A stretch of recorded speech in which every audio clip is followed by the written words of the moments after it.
So when you're using that as this is why I want to be a doctor, I'll call BS on it because no, like that's just being a human being where you sit around the dinner table or you go to the bar or you're meeting new people.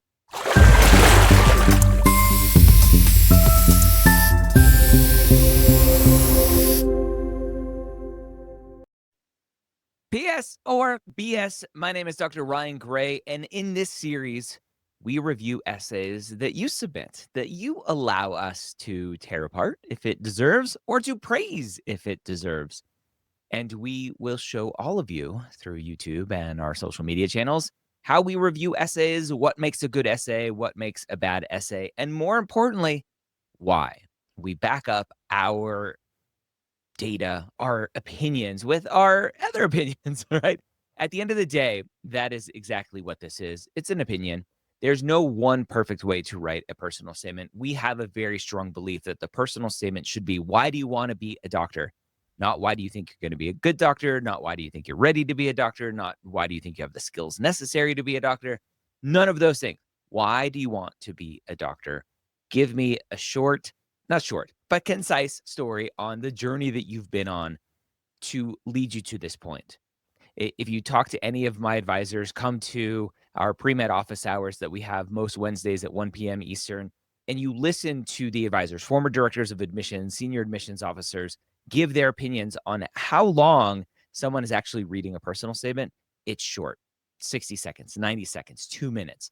The story that you convey has to be concise, it has to be easily readable, and it has to do its job in terms of helping a reader understand why you want to be a physician.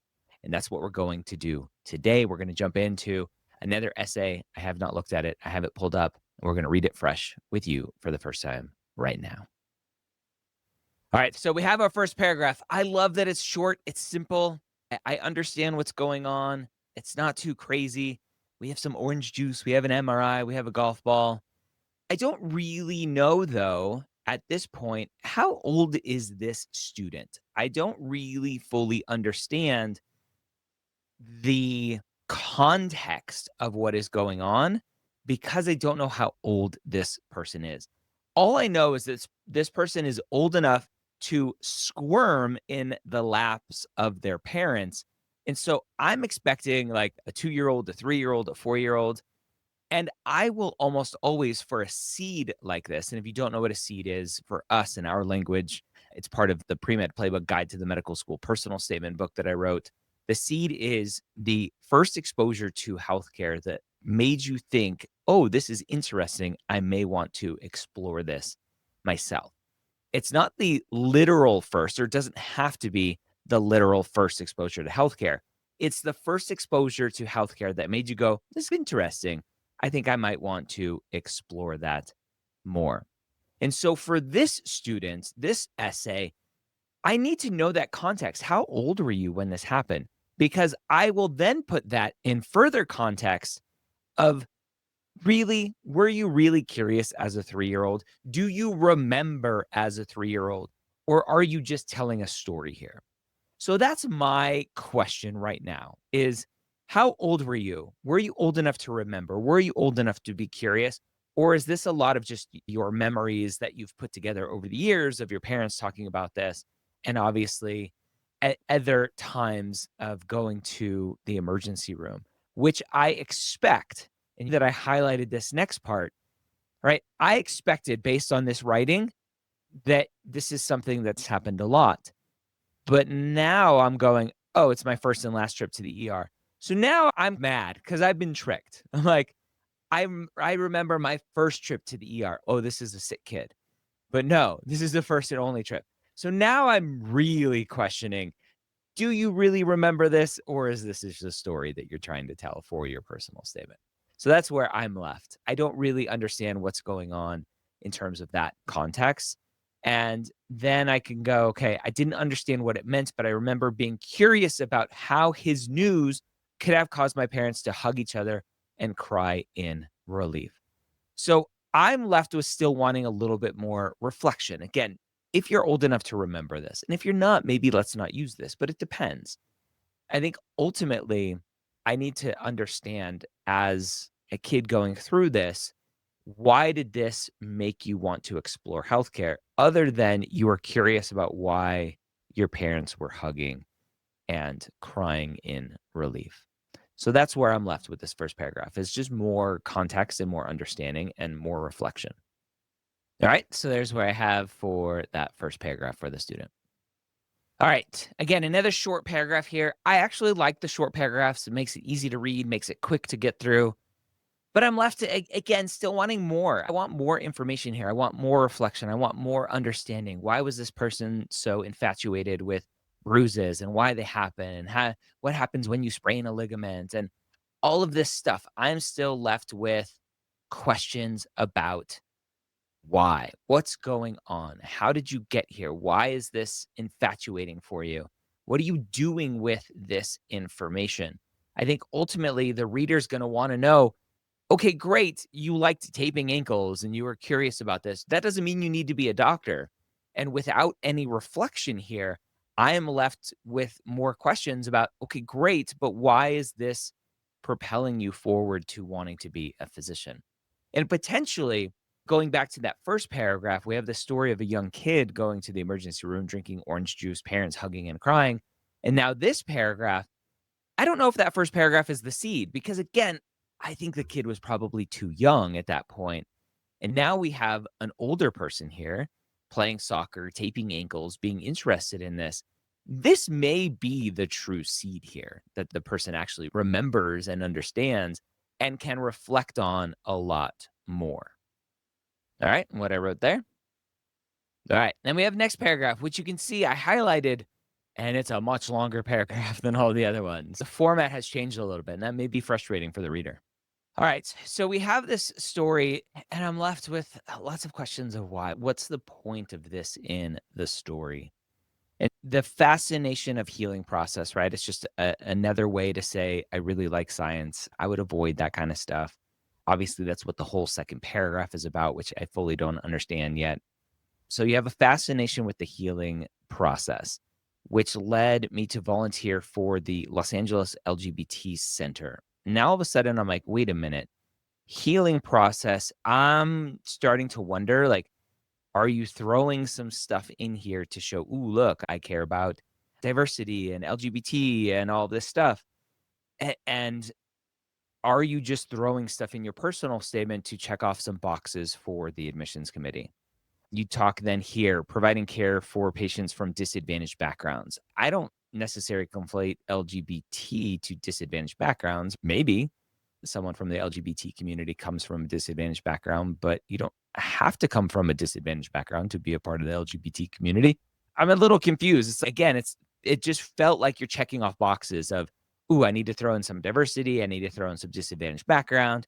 I need to throw in some other stuff to make it known that I know about all of the patients that I'm going to be taking care of in the future. So it just raises a little like tingly spidey sense of, is this real or are you just checking boxes?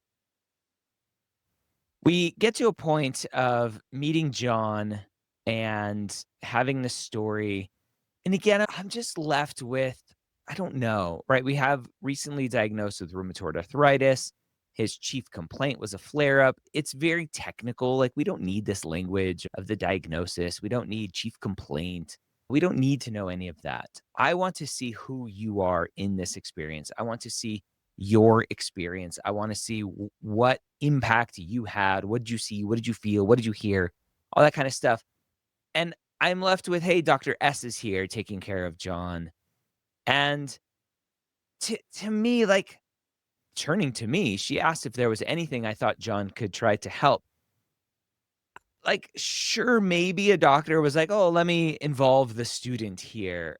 I don't buy it for a personal statement. I think it's used here in a way to say, hey, look, like, I'm already helping diagnose and treat people. Just give me my white coat and diploma and let me be on my way to residency, or just let me be an attending already because I already know what I'm doing. It just feels a little grandiose here. So I don't really like it because of that. Don't need you to point out that you have this experience and you have this knowledge because you read up on knee injuries and what you can do because of your teammate.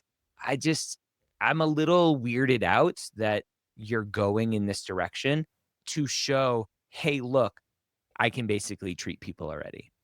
So I don't like it. I'm not seeing who you are. I'm not seeing compassion. I'm not seeing empathy. I'm not seeing impact other than, "Hey, I have this knowledge already." And then you leave with here, I realize how helpful it can be to consider the full picture. I This sort of like general obvious statement for me, of course. Yes, full picture. That's why we call it holistic care. I don't think you need to put it in your personal statement. It's not authentic. It's just generic and obvious. Informed decision making when treating patients. To me, like in for okay, great. It's more buzzwords. It's more checking off boxes. It's going with the whole disadvantaged patient, informed decision making. Let me consider the full picture, aka holistic care. It's just a lot of check boxes that it feels inauthentic and very forced. So when you come here and you finish, because it showed me how my passions and personal background could be a tool for connecting with patients. Awesome. But your passions and personal background are a tool for connecting with people. You can use that in any world, in any field, in any profession. You don't have to be a doctor to connect with people based on your personal background and passions. So when you're using that as a this is why I want to be a doctor, I'll call BS on it because no, like that's just being a human being where you sit around the dinner table or you go to the bar or you're meeting new people. That's hey, what are you into? Hey, do you like sports? Okay, no, you don't like sports. Okay, what about mountain biking? Do you like that? Okay, no, you don't like that. Do you like crafts? Okay, no. What about music? Oh, we both love the same bands. Awesome. That's how you connect with people. So at the end of the day, the personal statement has to be why do you want to be a doctor? And when you lead with stuff like this, it's again just checking off a box of I know how to be a doctor is basically what I took away from this paragraph. I know how to be a doctor because I know that to make a fully informed decision, I need to look at the whole patient. And I know how to be a doctor because we're helping disadvantaged backgrounds and LGBT community. And I know how to be a doctor because I studied how to heal a knee injury from my soccer friend. So it's just a little bit too much and inauthentic at the end of the day when I read it. All right, so there's what I wrote for that one. And next paragraph, again, another really long paragraph here. Back to LGBT. Again, we had LGBT center above, but we didn't really talk about LGBT patients. So I'm wondering here if we're going to get into actual LGBT patients or not.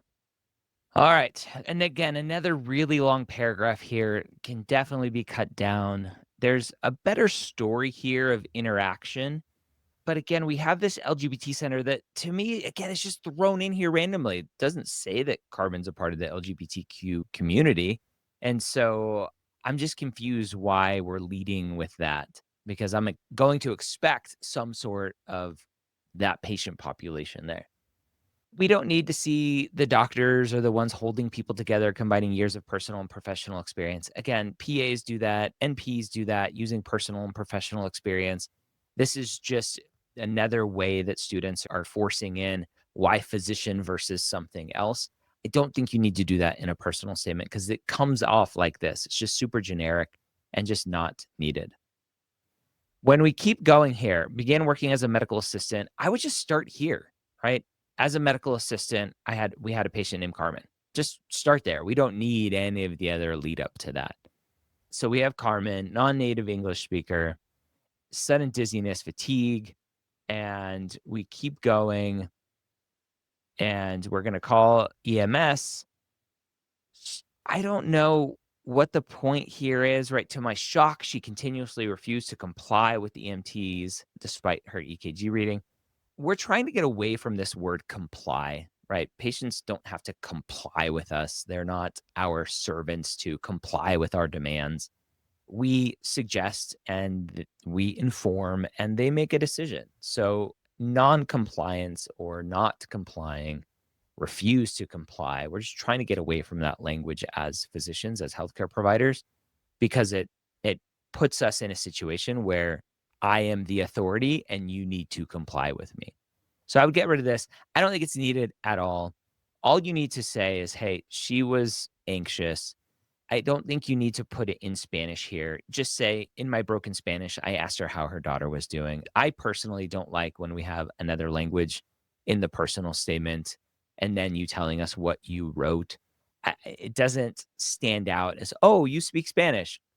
Just tell us. In broken Spanish, I asked Carmen how her daughter was doing. Remember at the beginning, I said that the readers of these personal statements don't have a lot of time to read the personal statements. They are trying to get through this very quickly. And so when you're throwing in another language, they're like, holy moly, what's going on here? I'm not sure what I'm reading. Just put it in my broken Spanish. I asked her how her daughter was doing. It's much easier to read. It's much quicker to get through. And it's easier to understand as they're quickly getting through it. So as you get here, the point and where I liked where this was going is, hey, I'm now going to show you who I am, reader person. I'm going to show you that I stepped in here and helped reassure a patient. I stepped in and helped calm this person down to help them think through these next steps so that they could take in the information that the EMS providers were providing this patient so that they could understand the impact of making a decision that agreed with their instructions or their recommendations of going to the emergency room and getting more care or not. Again, not complying or complying, but can they make an informed decision based on being calm and taking in that information?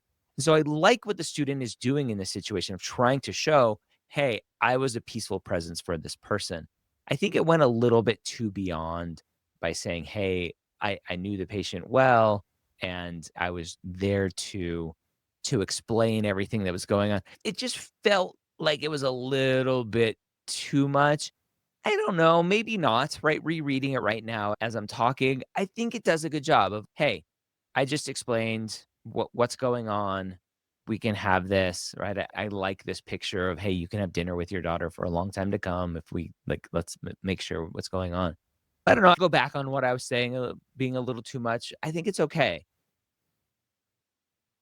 I would love to see some more reflection here. There's no reflection at all, just being proud of knowing you did your best. I think there's this general theme running throughout this particular essay about knowing information. I was proud knowing I did the best I could in that tough situation. I was proud knowing that what I can do for a knee injury because I knew what to do above.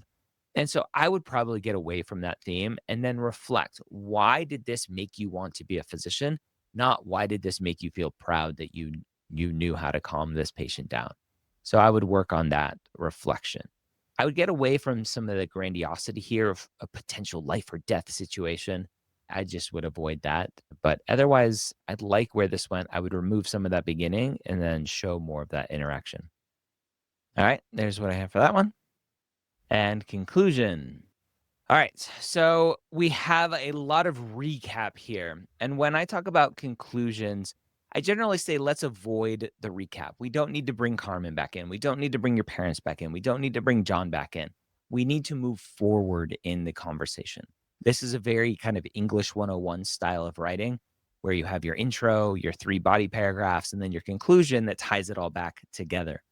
For the personal statement, I prefer the conclusion to be aspirational. What impact do you hope to make on your future patients? What impact do you hope to make on the field of medicine? What impact are you hoping is there? Not let's go back in time and tell me about all of these other people that you just told me about that I read literally 15 seconds ago as I'm skimming your essay. And so as we get back into this, again, we get back to some of the buzzword stuff. We have the scientific knowledge adaptation to each patient's unique needs. This is just, again, another way to say, I like science. The adaptation to each patient's unique needs is this kind of holistic care. We don't need to get back into stuff that you've already hashed out as what you think is important to being a good physician. Remember, this is why you want to be a physician, not what do you think is important to being a physician. You want to be the one with the knowledge. Again, here's why I want to be a physician and not a PA or an NP. PAs and NPs ideally have the knowledge as well. They theoretically don't have as much knowledge or training because of just the educational background and time that it takes to get to their place. Again, making the argument for why physician versus NP or PA, this is the most common thing is I want all the knowledge. I want to be the leader. And it doesn't work and it's not authentic. And I just would recommend avoiding it in your personal statement. Definitely be prepared to talk about it in an interview, because when it comes to the interview, if you don't have a good answer for why physician, you're not going to do well. But ultimately, right, at the end of the day, why physician is you're going to have the credentialing from the hospital from the clinic that you work at based on your diploma to practice in the biggest kind of broadest scope that you can. And ultimately, that's really the biggest difference is you have the most knowledge, you have the biggest scope of practice, you can take care of the most acute patients because of all of the years of training that you have under your belt. And hopefully you catch things that maybe other people miss because they just don't have the experience and the exposure. Getting back to the essay, not interview prepping for why physician. Again, just more buzzwords here. Provide personalized. Yep, that's just another way to say each patient's unique needs. Informed care. Again, saying the same thing over and over again that gets patients back to what they love. Okay, great. Now that I've seen what doctors can do to bring relief to people like my parents, again, recalling back to the opening, I hope that someday I can help others in a similar way. I would get rid of hope in this situation. This is very aspirational. You're applying to medical school, you're going to be a doctor. Get rid of hope here and say you will. What is this that you want to do to help patients and to help healthcare and to help these people that you're going to interact with in the future? So we get to the end. I think this was a better, more along the right lines of a personal statement and focusing on the experiences. The Carmen story, definitely probably the best example here of having the student interact with that patient, being a calming presence for that patient and understanding, okay, great. I can see you were a calming, compassionate, empathetic person in this situation. But now tell me why that's important for you to want to be a physician. Not that you have the skills necessary to be a physician, but why do you want to help other people in potentially similar situations? What is driving you towards this? And I'm still missing that. So I'm missing it from the beginning, right? I'm still left questioning that experience from the emergency room. Do you really remember that? Do you not? Is more of the sports injury stuff more of your real seed of where you became interested in seeing either for yourself being injured or seeing injuries from your teammates?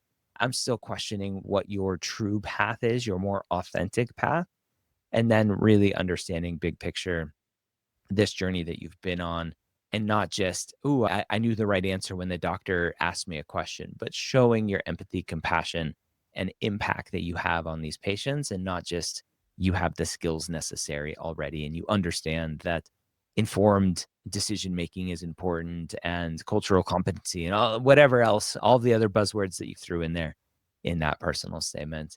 But hopefully this was helpful. If you're looking for some editing on your personal statement, head over to medicalschoolhq.net. Check out our essay editing, or you can apply to be on PS or BS or have your essay on PS or BS at psorbs.com/apply. Hope you have a great week. See you.